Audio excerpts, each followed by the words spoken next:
पाकिस्तानी अदाकारा अरमीना राना खान के शौहर फैसल रजा खान ने ट्विटर पर नून लीग के सोशल मीडिया अकाउंट से अपनी अहलिया और बेटी की तस्वीर पोस्ट करने पर पार्टी से माफ़ी का मुतालबा कर दिया।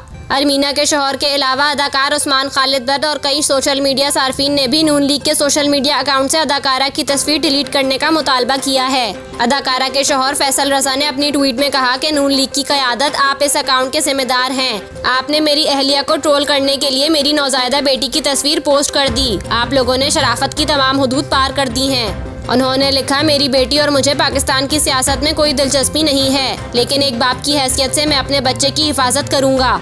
अपने इस अमल पर फौरी तौर पर माफ़ी मांगे। कुछ दीगर अफराद ने भी मज़कूरा ट्वीट फौरी डिलीट करने का कहा।